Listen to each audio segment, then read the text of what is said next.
Bonjour à tous et bienvenue sur ce nouveau tuto de NinJavaScript. Cette vidéo est le 7e épisode de la série Comment créer un projet Angular. Dans les épisodes précédents, nous avons vu ensemble comment plugger Snike, notre service de test de vulnérabilité, à GitHub pour l'intégrer à notre cycle d'intégration continue. Si vous n'avez pas encore vu ces épisodes, je vous les recommande avant de continuer cette vidéo car vous risquez d'être un peu perdu lorsque l'on va parler du cycle d'intégration continue. Aujourd'hui, et toujours dans l'optique de la mise en place des best practices, de l'intégration continue et de la phase de bootstrapping de notre projet, nous allons voir ensemble comment builder notre application, ce qu'est GitHub Pages et comment mettre en place le déploiement de notre build à l'aide de Travis et de GitHub Pages. Le tout, bien évidemment, étant intégré à notre cycle d'intégration continue pour que notre future application soit automatiquement déployée en ligne. C'est un sujet vraiment passionnant que l'on va aborder ensemble aujourd'hui et la bonne nouvelle, c'est que c'est le dernier épisode concernant la mise en place du cycle d'intégration continue en pré-développement de notre application. Allez, installez-vous, on démarre tout de suite la mise en place du déploiement automatique avec Travis et GitHub Pages.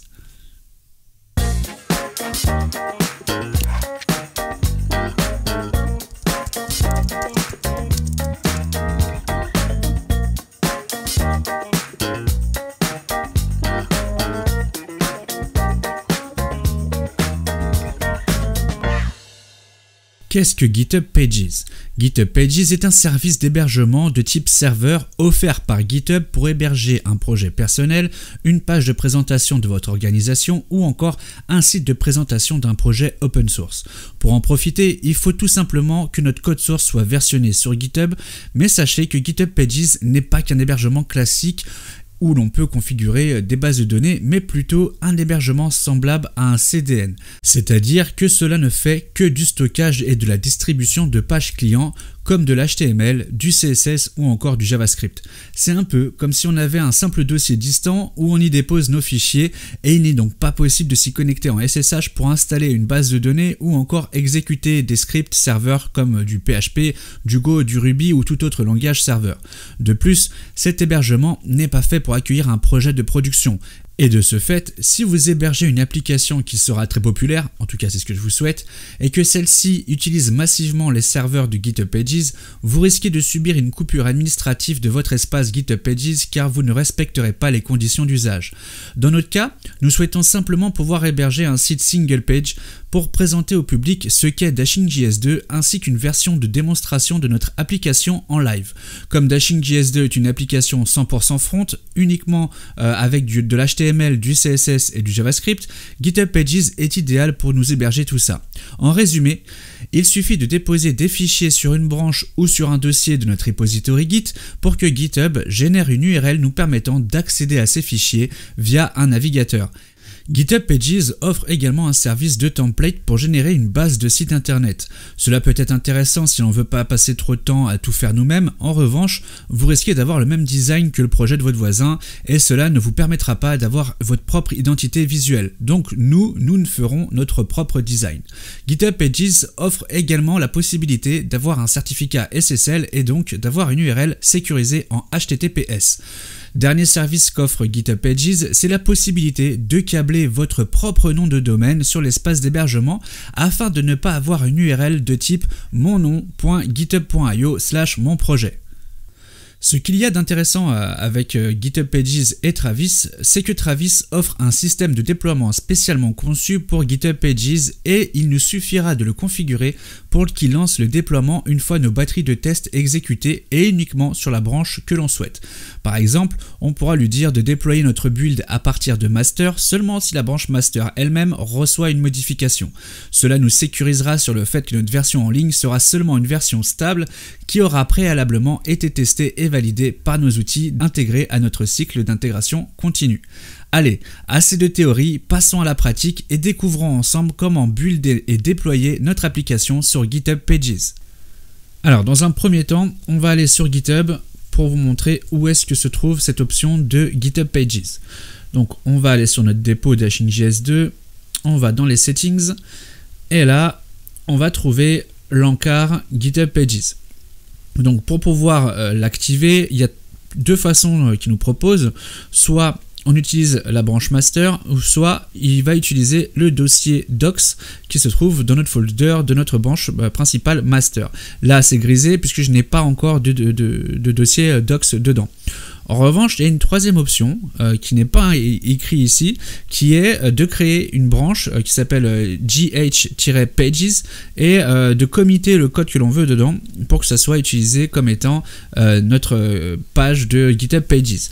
Pour cela, il y a la possibilité de la créer manuellement ou encore d'utiliser Travis qui peut également créer cette branche. Donc nous, on va la créer manuellement pour que je vous montre à quoi ça ressemble. Donc pour ça, on va aller dans notre home page, on prend notre branche master ou develop, qu'importe, c'est pareil, on va plutôt utiliser develop pour garder notre philosophie de workflow, et on crée notre branche, donc gh pages à partir de develop. Ensuite, on va retourner dans les settings. Et là, on devrait avoir une troisième option. Voilà, l'option de dire, eh ben, on va utiliser la branche gh-pages. Et nous, c'est ça qu'on va faire aujourd'hui, plutôt que d'utiliser notre branche master. Donc maintenant, ce qu'on va faire, c'est qu'on va créer notre branche en local. Hop, donc on ouvre PHP Storm. On est sur Develop. On crée une nouvelle branche. Donc ça va être une feature. Et donc c'est gh-pages qu'on va utiliser donc avec Travis. Ça c'est pour le nom de la branche, on fait un checkout. Et ensuite je vais vous montrer comment on fait un build de notre application Angular CLI. Alors, il faut savoir que les commandes se trouvent dans package.json. Ici on a donc nos scripts et on voit qu'il y a la commande build et qui va faire un ng-build-prod. Alors, -prod c'est quoi? C'est l'environnement qu'on va utiliser dans chaque contexte. Par exemple, ça va être un fichier de configuration tout bête, hein, qui va être utilisé si on met en paramètre prod, ça va utiliser l'environnement de prod, et si c'est un environnement de dev, ça va utiliser le fichier de dev, etc. etc. Et ces fichiers d'environnement, ils sont ici. Environnement, et là on voit qu'on a un fichier de prod et un fichier par défaut. Donc on peut créer autant d'environnements que l'on veut. Pour cela, il suffit de prendre ce fichier là, de le dupliquer, de renommer l'environnement. Donc là ça va être prod, on peut mettre par exemple démo, puisqu'on va en avoir besoin pour faire une démo. Donc on va l'appeler démo 1. Et ensuite, dedans, on pourra configurer des variables qui seront différentes en fonction des environnements. Par exemple, si on devait taper dans une base de données différente pour chaque environnement, si on mettait en démo, en prod ou en staging, on mettrait ici une URL, API, URL, et on mettrait l'URL différente dans chaque fichier. Tout simplement. Donc, je reviens sur mon package.json. Donc là, pour builder l'application, il faut faire un ng-build-prod. Alors on va le faire et je vais vous montrer ce que ça fait exactement comme action. Donc cette action, qu'est-ce qu'elle va faire? Elle va créer notre application en version buildée, donc compressée, masterisée dans tous les sens, dans un fichier, dans un dossier qui s'appellera dist, et dedans on aura l'index.html, nos CSS compilés, nos JS compilés, etc., etc. Alors on va le laisser tourner. Et je vais vous montrer, une fois que ce sera terminé, comment ça se présentera. Voilà, le build vient de se terminer. Donc, on va vous montrer ce que ça donne. Alors, on se met à la racine pour rafraîchir, voilà. Il y a le dossier dist, et dedans, on voit qu'il a repris donc la favicon. Alors, c'est la seule image que l'on a, donc forcément, il a repris la favicon. Mais si on avait d'autres images, elle viendrait également ici. On a notre index.html, donc compressé. Un fichier, hop, je vais essayer de vous le mettre le nom en entier, voilà. Un fichier inline bundle.js et à chaque fois il nous met ici une nouvelle clé entre le nom et l'extension qui permet d'invalider le cache à chaque fois. Pourquoi? À chaque fois qu'on va faire un build, en fait cette clé va changer, ce qui fait que le navigateur aura l'impression de charger un nouveau fichier à chaque fois et ne pourra donc pas le garder en cache. Ça évite de dire à vos clients, si un jour vous faites une application en prod, oui on a fait la modification, vous ne la voyez pas parce que il faut vider le cache de votre navigateur. Là, avec cette façon de faire, il n'y a plus ce souci là puisque le fichier est toujours invalidé dans le sens où le navigateur doit le recharger du fait que c'est une nouvelle URL. Et ensuite, on voit donc évidemment qu'on a notre fichier CSS et tous les fichiers qui vont bien pour notre application. Voilà en gros comment fonctionne le build. Donc maintenant, ce qu'on va faire, nous, c'est créer un build qui ne sera pas dans le dossier dist, mais plutôt dans un dossier où on va héberger notre site internet. Et pour cela, on va créer donc un dossier, ici, qui s'appellera, par exemple, GHPages, pour qu'on comprenne exactement en quoi ça consiste. En fait, ça veut dire que nous, on va vouloir que notre site hébergé avec GitHub Pages soit seulement ce qui est dans le dossier ici GHPages, pardon. Donc on va rajouter un index.html évidemment.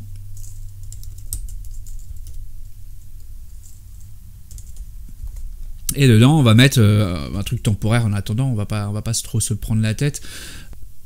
Donc voilà, donc ce qu'on a fait, c'est qu'on a créé un index tout bête avec un charset UTF-8, une petite balise title, et en fait dedans on a rajouté une petite balise H1 avec le nom de notre application DashingJS2 et un lien qui va aller vers le dossier demo1. Alors pourquoi c'est pas directement slash demo1, on a mis slash DashingJS2 demo1 avec un target blanc. Alors d'une, c'est pour l'ouvrir dans un nouvel onglet, le target blanc, et de deux, c'est parce que l'URL que va nous générer GitHub Pages sera donc mon nom.github.io slash DashingJS2, et là ça sera la racine de notre site. Donc si l'on veut ouvrir un lien vers une autre page, il faut bien évidemment mettre DashingJS2. Donc je viens d'ouvrir GitHub pour vous montrer voilà l'URL qui nous génère, elle est là.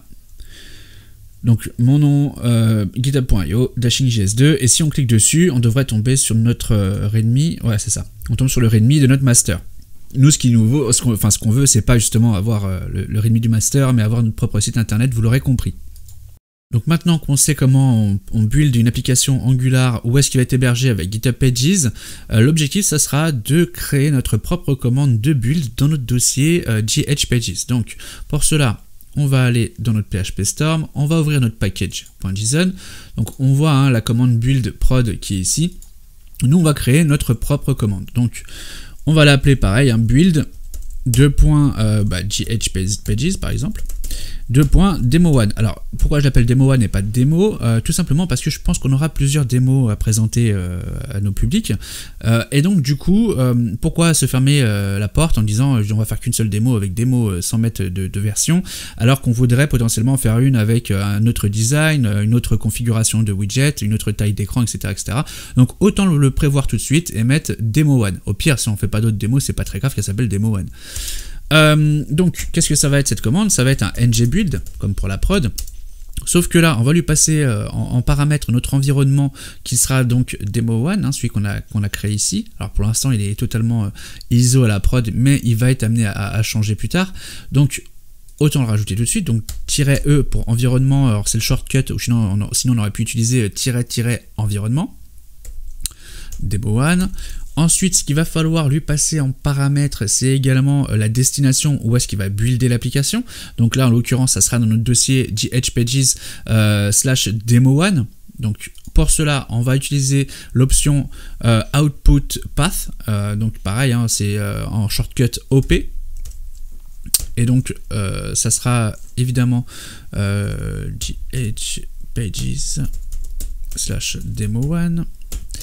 Et dernière chose, c'est le base href qu'on va devoir configurer, parce qu'une application Angular qui va émuler une navigation de page en page, en fait c'est un chargement en JS, donc il faut lui dire où est le root, et le root c'est ni plus ni moins qu'une balise HTML que l'on va devoir générer dans notre index.html, mais comme ce base href sera différent en fonction de l'environnement où est-ce que notre application sera déployée, on peut le configurer dans le build et Angular s'occupe de le rajouter lui-même dans notre index.html. Donc par exemple, pour vous donner un peu comment ça fonctionne, c'est juste une balise simple, base href /DashingJS2. Et comme je vous l'ai dit tout à l'heure, GitHub Pages va générer une URL qui sera mon nom.github.io /DashingJS2. Donc ça c'est le root de base de notre site internet, mais notre application lui sera hébergée dans un dossier demo1, donc il faut le rajouter dans le base href. Donc pour cela, et pourquoi? Parce que sinon en fait il n'arrivera pas à charger toutes ces dépendances qui sont les fichiers JavaScript, les fichiers CSS, etc., puisqu'il va utiliser le base href pour lui dire va me chercher ce fichier là avec justement en base d'URL le base href. Donc on utilise le shortcut BH pour base href, et on lui rajoute dashing js2 comme URL. Slash demo1.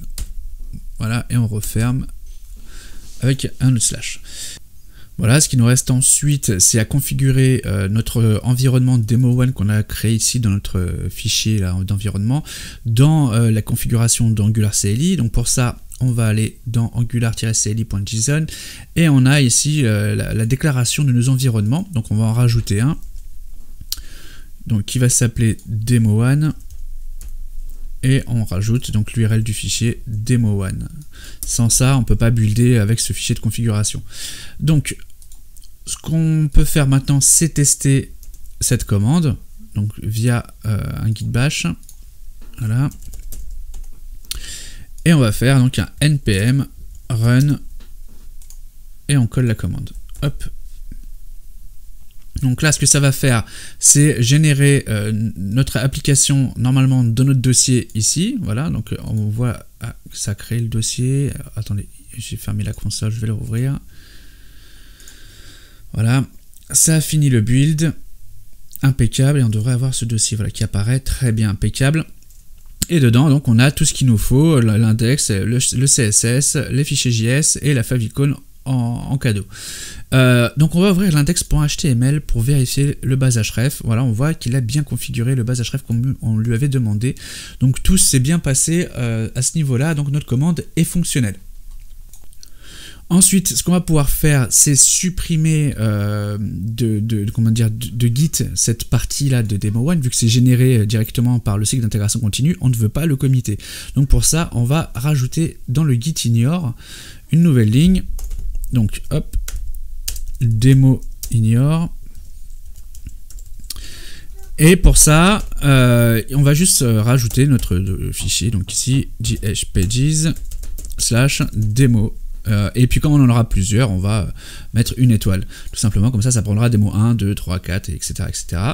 Comme ça, voilà, il a été grisé, on le voit, on ne pourra pas le committer et ça nous permet justement de ne pas avoir des fichiers inutiles sur notre dépôt GitHub.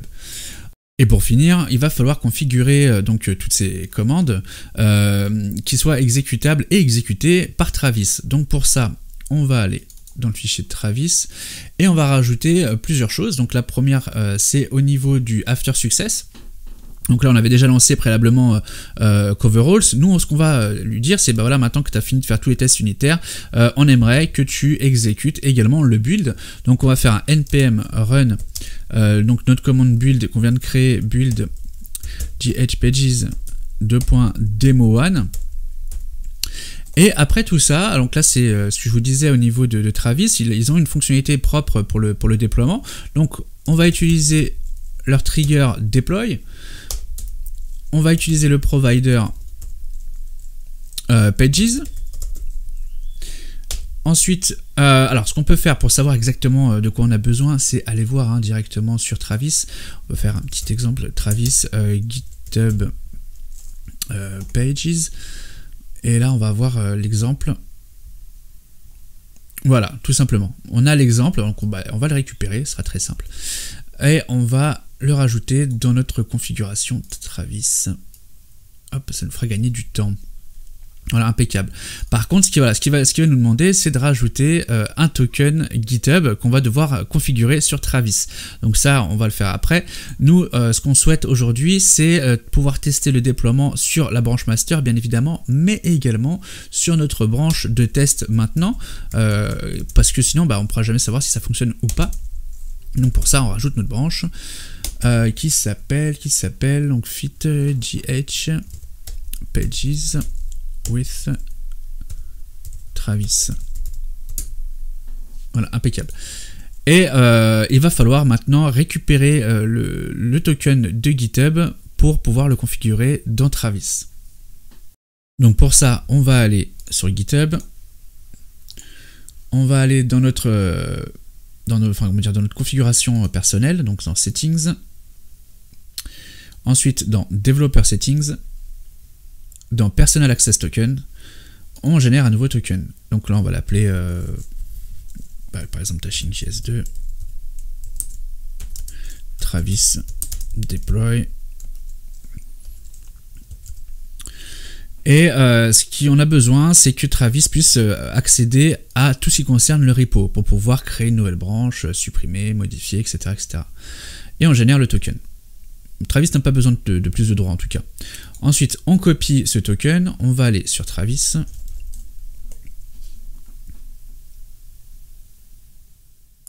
Et on va générer un nouveau token. Donc ça va être dans...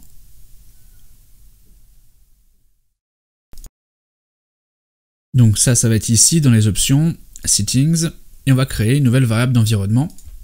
Ici, donc si vous avez suivi mon tuto précédent sur Coveralls, vous n'êtes pas étonné, hein, c'est ici qu'on crée des variables d'environnement pour Travis. Et le nom de la variable d'environnement, c'est celle qu'on a utilisée dans notre code, bien évidemment, donc GitHub Token. Donc on va réutiliser ce nom-là, hop, et on sauvegarde. Donc là c'est bon, on a notre variable d'environnement, on va pouvoir committer pour tester que tout fonctionne bien. Donc hop, on se remet ici. Donc on va rajouter notre message de commit, donc doc ep6, alors deploy in GH-Pages, donc alors add build script in package.json. Ensuite, ce qu'on a fait, c'est on a créé un index temporaire.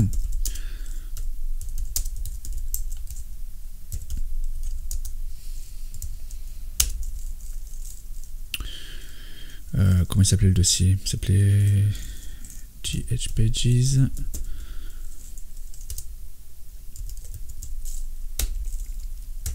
Et ensuite, on a rajouté une commande de déploiement via Travis.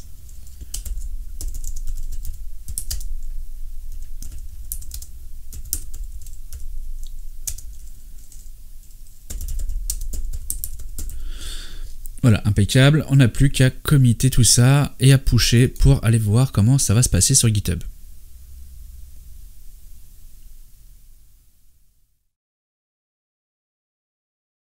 Donc là, on voit notre nouvelle branche, on va créer une pull request.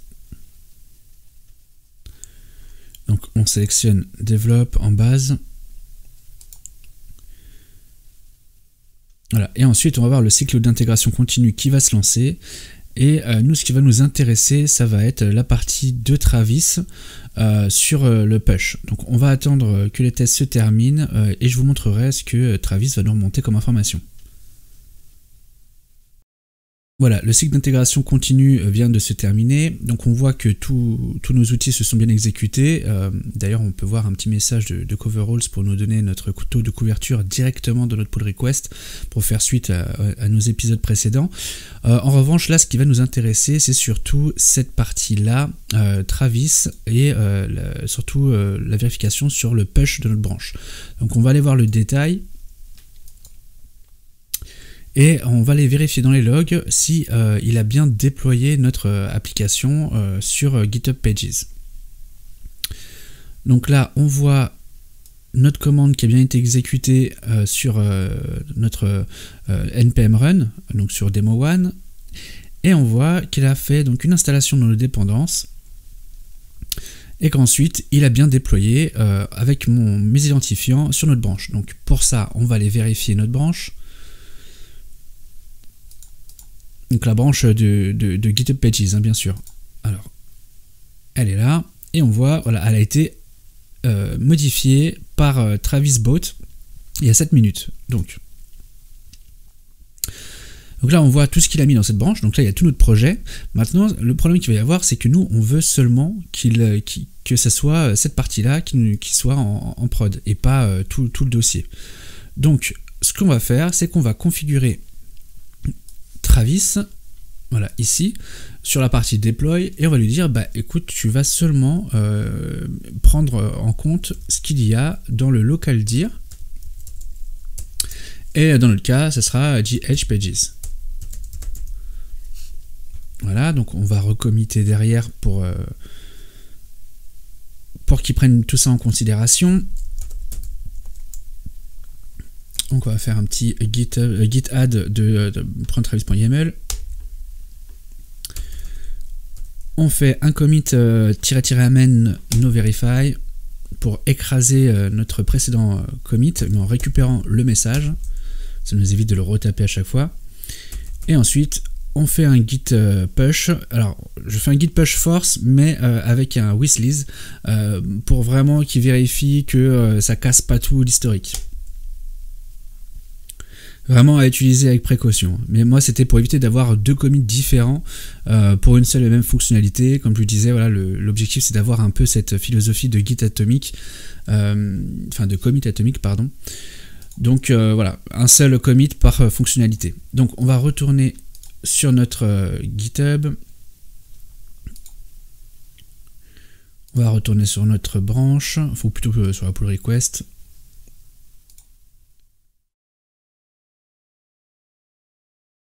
Voilà, donc le cycle d'intégration continue n'est pas encore terminé, mais Travis a fini d'exécuter ses actions.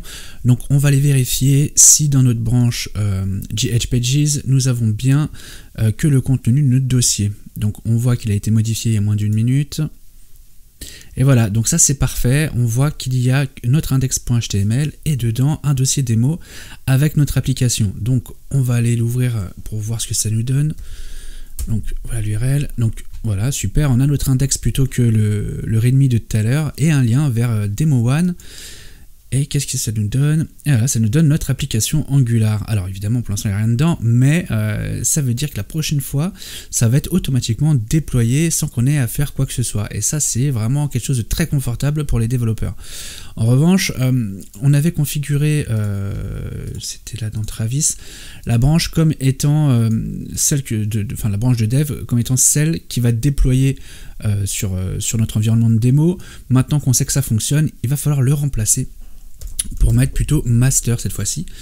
Donc on va recommitter cette dernière modification et ensuite on fera le merge de develop vers master. Et pour voir si ça fonctionne bien, ce qu'on peut faire, c'est modifier l'index ici et rajouter je sais pas, un petit message là par exemple, là où on va mettre master entre parenthèses et on verra si notre index en ligne va changer grâce à ça. Voilà, donc on va committer tout ça. Donc on fait un petit git status pour voir quels sont les fichiers qu'on vient de modifier. Et ensuite on les ajoute.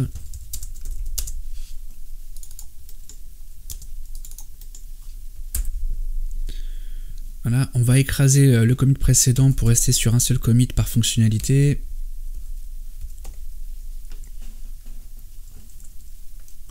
On ne modifie pas le message de commit. Et on push.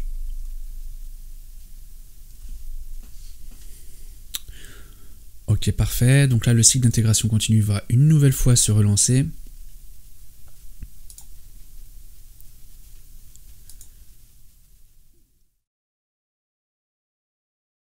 Donc je vous reprends dès que le cycle s'est terminé. On pourra vérifier du coup que Travis n'a pas déployé une nouvelle fois parce qu'on n'est pas sur la branche master. Et ensuite on fera une pull request de develop vers master pour voir justement si cette fois-ci Travis va bien mettre à jour notre application sur notre site GitHub Pages. Allez, à tout de suite. Ça y est, donc le cycle vient de se terminer. On va aller vérifier le détail des logs de Travis sur la partie push. Et on va voir, du coup, voilà, en fait, il a ignoré le déploiement parce qu'il dit que la branche n'est pas permise au déploiement. Donc, si on va sur le site de notre application et qu'on rafraîchit, on ne devrait pas avoir master. Voilà, c'est bon, tout va bien.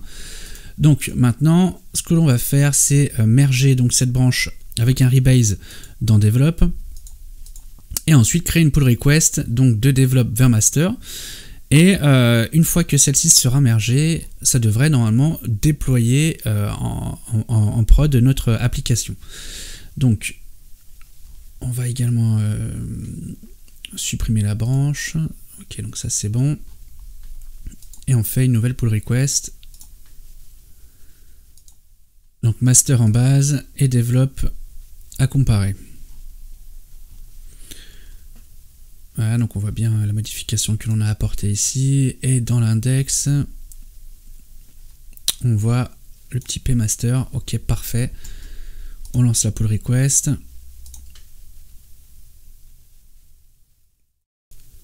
Donc une nouvelle fois, les tests viennent de se terminer, donc de develop vers master. Donc ce qui est important, c'est d'aller vérifier sur le push également si le déploiement a bien été bloqué. Donc on regarde les logs. Donc c'est bon, il nous dit que le déploiement n'a pas été effectué. Donc toujours une petite vérification en ligne, on rafraîchit, voilà, on voit pas qu'il y a master d'afficher, donc tout va bien. Donc maintenant, on va faire un rebase et merge de develop vers master. Et cette fois-ci, c'est là où ça devient hyper intéressant, c'est que Travis va relancer ses tests sur la branche master parce qu'il va voir qu'il y a une modification apportée à cette branche. Et c'est à ce moment-là qu'il va du coup déployer notre application sur notre environnement de prod GitHub Pages. Donc ça nous assure que vraiment ce qui est visible en démo est seulement quelque chose qu'on a vraiment vérifié, acté, testé donc du coup ça nous rassure et ça nous sécurise en tout cas sur ça. Donc ce qu'on va faire, c'est qu'on va aller vérifier les branches. Là on voit qu'il y a la branche master dont le cycle d'intégration continue est en cours. Donc je vais cliquer dessus pour aller voir un peu les logs. Et on va attendre qu'il termine donc toute sa partie de test d'intégration pour vérifier qu'il va bien déployer notre application sur GitHub Pages. Donc Travis vient de terminer donc toute sa partie de CI et on voit que dans les logs, donc il a bien fait une installation et un déploiement de notre application. Donc on va aller vérifier ça directement, on va rafraîchir. Et voilà, on voit bien master. Donc du coup, ça nous permet de vraiment déployer qu'au dernier moment quand tout est bien validé. Donc avec tout ça mis en place, tous les outils des épisodes précédents et là le déploiement automatique sur GitHub Pages, on a un cycle d'intégration plutôt complet, alors qui pourrait être enrichi par la suite. On pourrait par exemple vérifier que nos messages de commit soient les bons, pas seulement en pré-commit, mais également via un test dans l'intégration continue. Mais on pourrait également créer un script de déploiement pour une autre branche dans un autre contexte, par exemple pour déployer sur un serveur Amazon, OVH ou tout autre hébergement. En fait, les solutions sont infinies. Il suffit en fait d'y penser, de savoir qu'est-ce que l'on veut faire, qu'est-ce que l'on veut mettre comme sécurité et qu'est-ce que l'on aimerait effectuer au niveau du build, du déploiement, etc., etc. Voilà, cette vidéo est maintenant terminée, j'espère que vous l'avez appréciée autant que moi de la réaliser et je vous donne rendez-vous dans le prochain épisode où nous allons voir ensemble comment configurer notre application Dashing.js 2 avec le pré-processing CSS qui s'appelle Sass. J'espère que ce tuto vous a plu, n'oubliez pas de liker la vidéo, vous pouvez également vous abonner à la chaîne pour rester informé des prochaines vidéos. Merci à tous et à bientôt.